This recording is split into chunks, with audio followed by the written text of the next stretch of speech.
Hi everybody, welcome back. And today you've already understood what I'm going to be talking about, what I am going to be practicing English on. So, before I start to give you gyans, I would love to share a funny incident. Like just a while ago, I was trying to shoot this video and I was getting stuck so many times. I was thinking, what the hell is happening? But then I discovered one of the best lessons in my life and one of the best qualities of a powerful human being. I'm going to be sharing this point as an additional point at the end. So, before I talk about the 5 points or 5 choices for living a better and a powerful life, I would love to mention a couple of names like Netaji Subhash Chandra Bose, Swami Vivekananda. Then we got the ancient emperor Marcus Aurelius. We have our missile man APJ Abdul Kalam.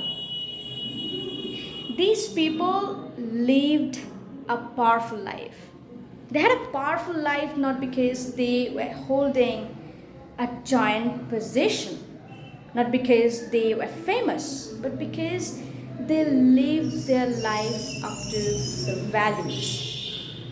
They made the choices that day by day, no matter whatever happened, made their life to the next level.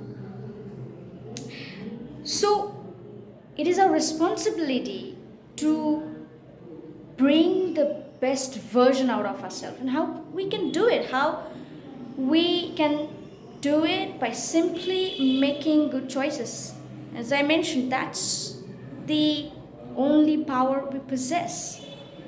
Everything else is going to be out of our control, everything else is going to be vanished after a certain point.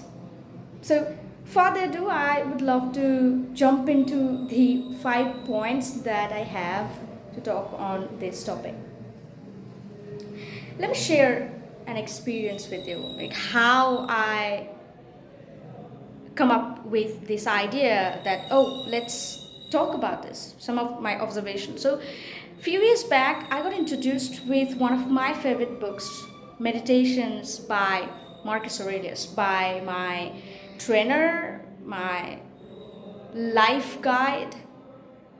So at that point of time, I really didn't understand a single thing from this book. I would always think, oh my goodness, what a like what a big book of jargons. I really don't understand.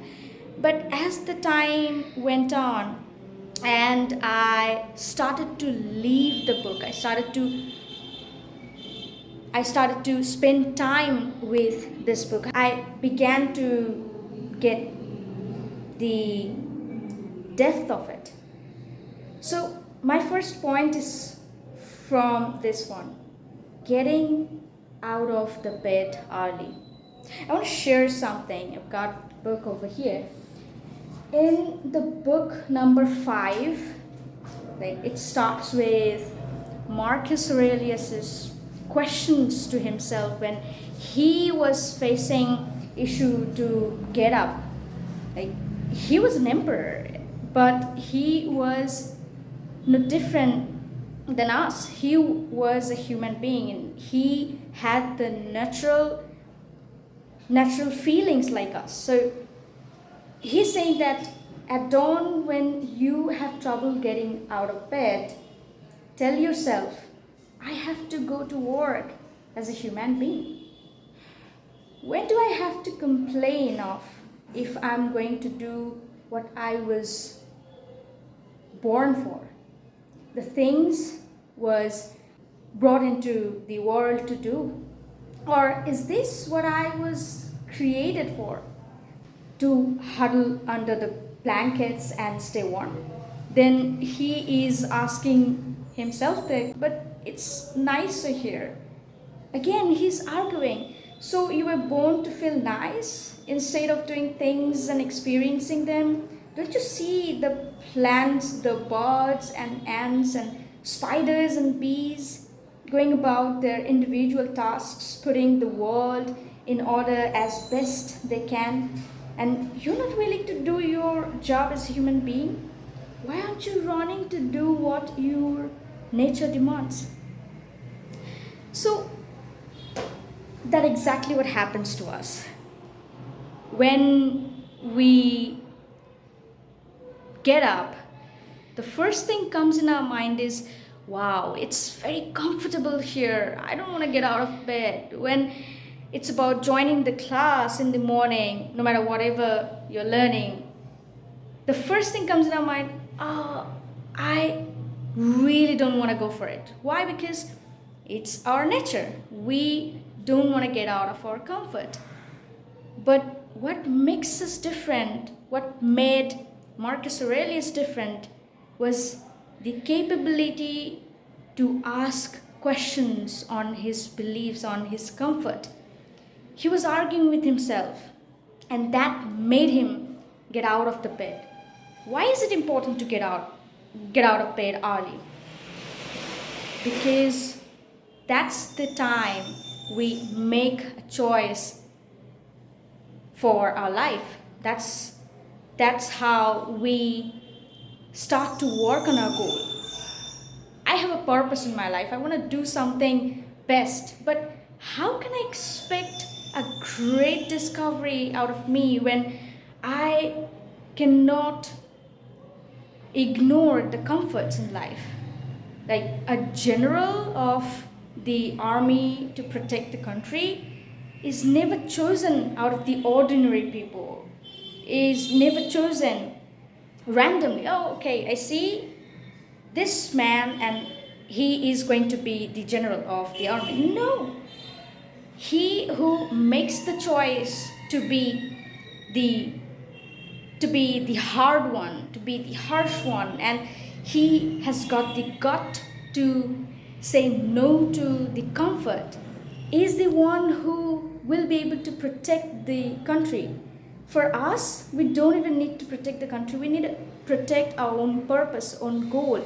That's why the first choice in the very first time of the day is getting up early. That's how we respect to our goals. That's how we prove that yes, I have got to do something. I've got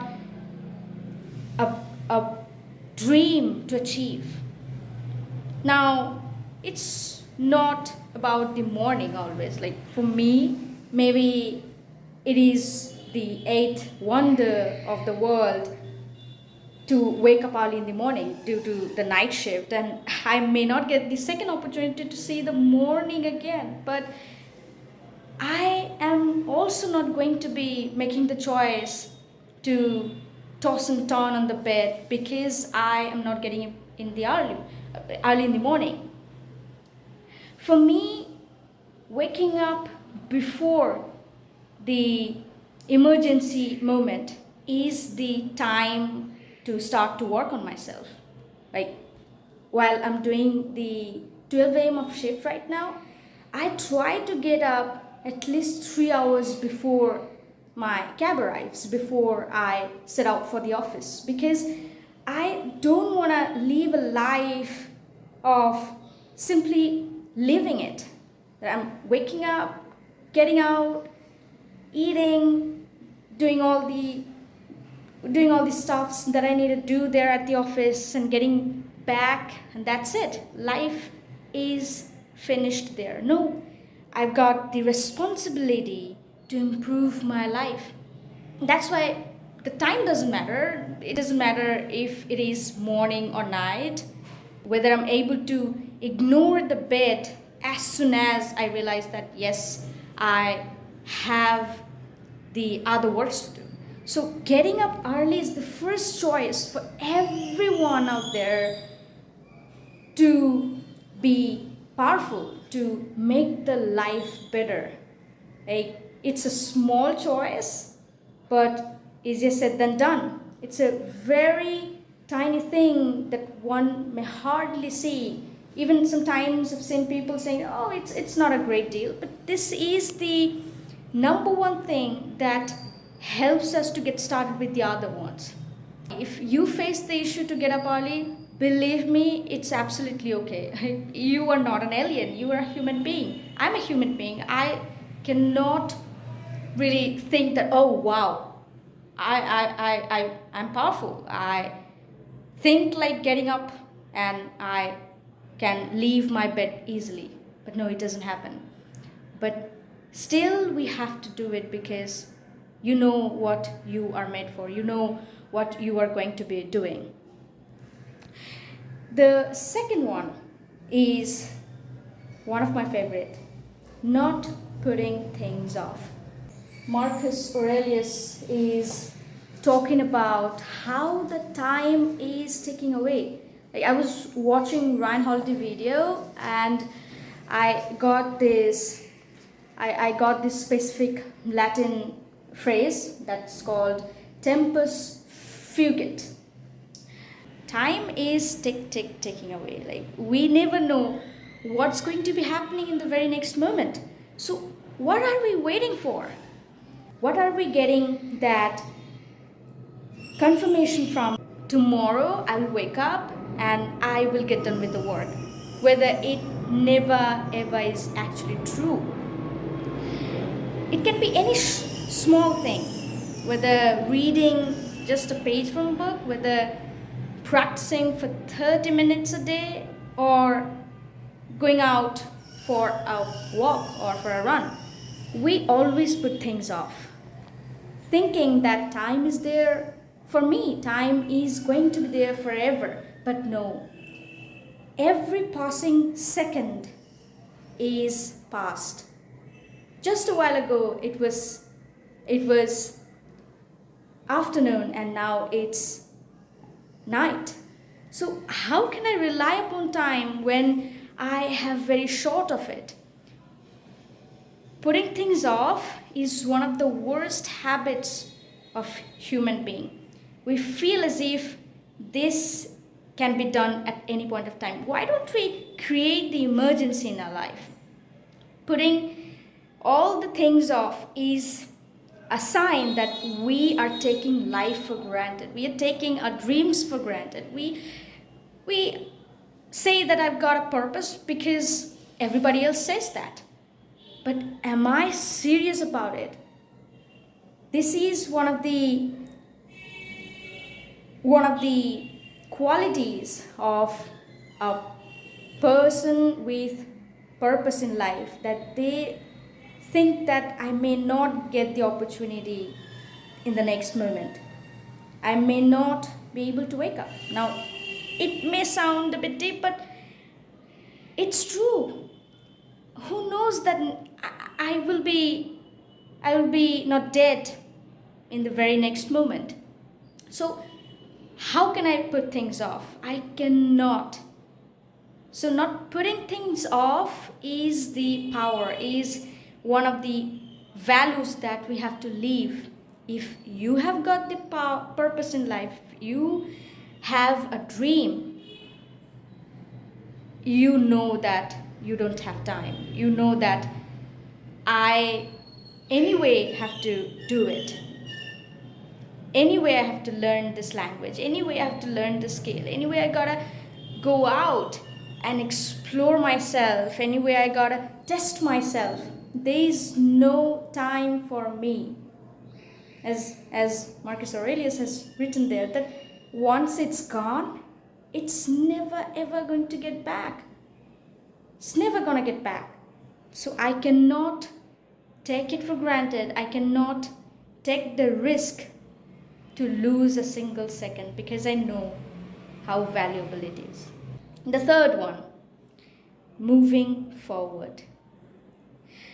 The world is nothing but change. A life is only perception.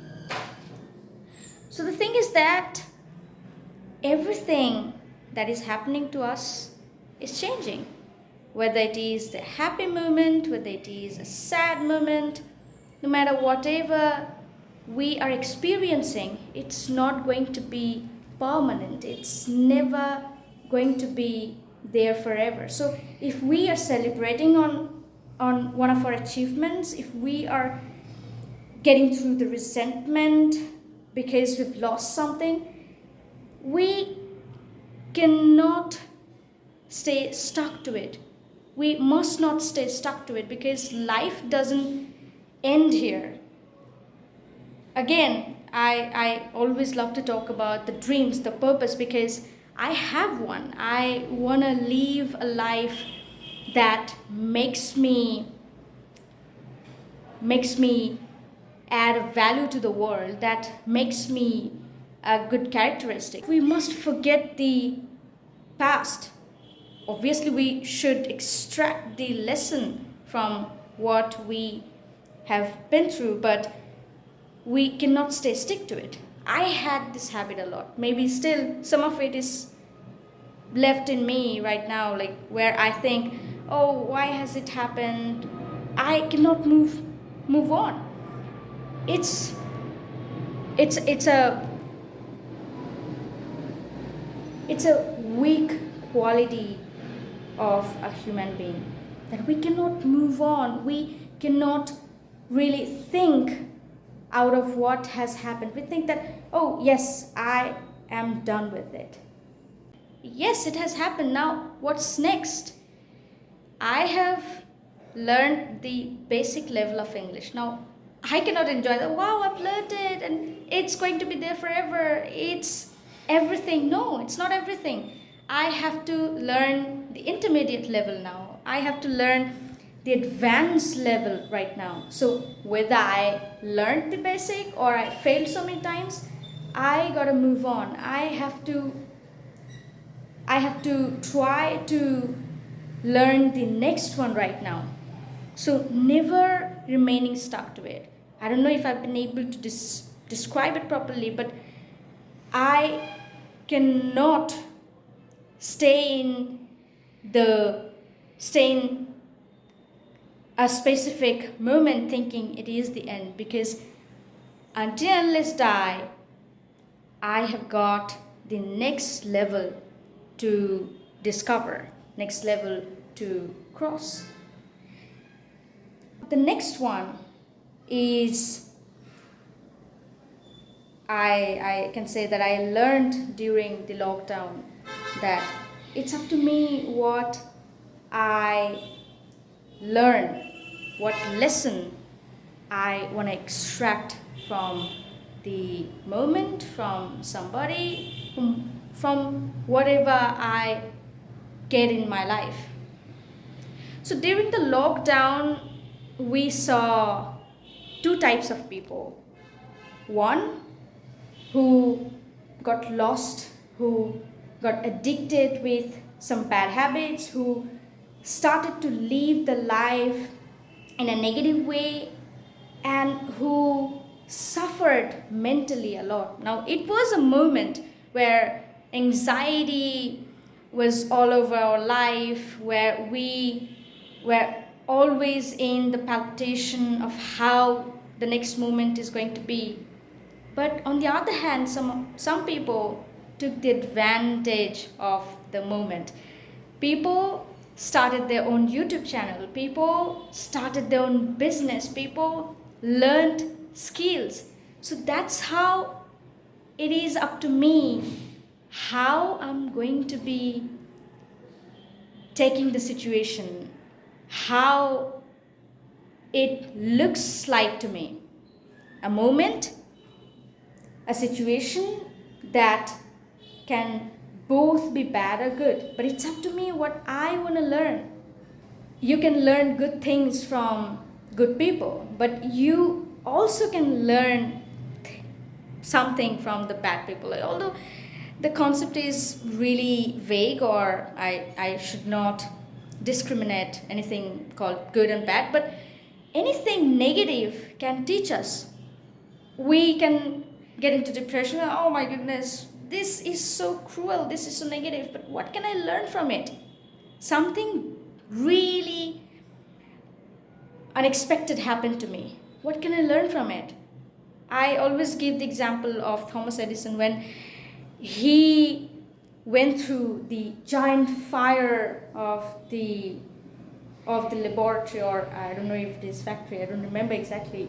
He see the fire all over it, and he calls his son saying, go get your mother and all her friends, they'll never see the same thing again. And he says this to the reporters, that it's going to be preventing me from getting bored. So see the mindset, see how the person is accepting the situation to learn from it. Was it very great for Thomas Edison? Obviously not. Anything that unexpected happens to us is never acceptable in the very beginning. But how can we distill the lesson from it so that I can utilize it for my next step, for my next work?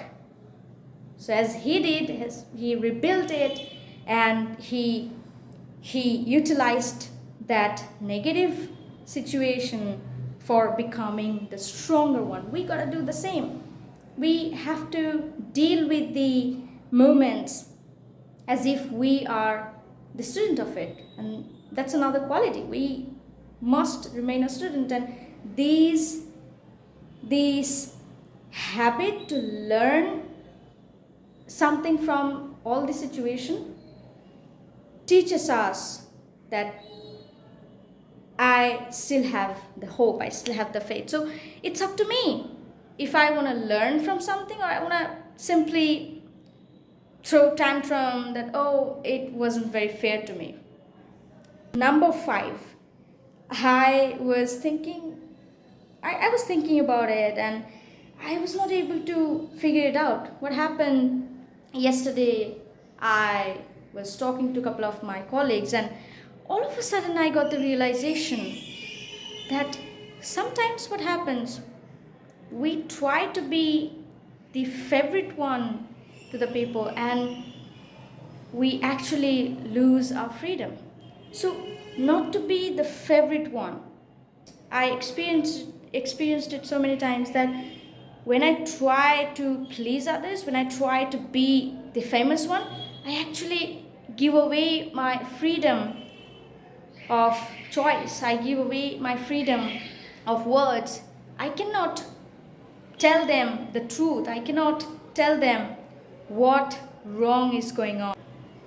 So in such a way, when we try to be that celebrity one in between the people, we actually get caged. We become the slave of what others think of me, or what others want me to be.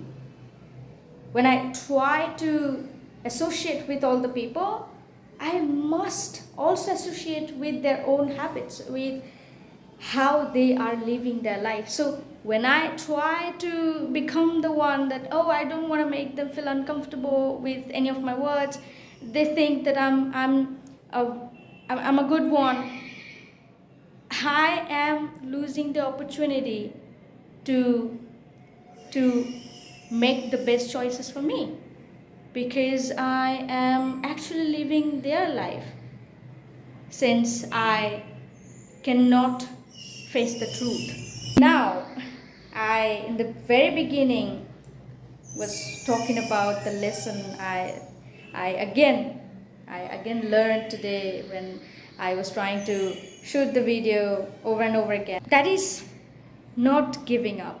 I can't tell you how many times I restarted the video. I tried my best. Like, I don't know why I was getting stuck. Maybe I was trying to prove something. Oh, okay, I'll be saying something really great. People will be startled, and they'll think that, wow, a philosopher has come. But I don't know, I was getting stuck.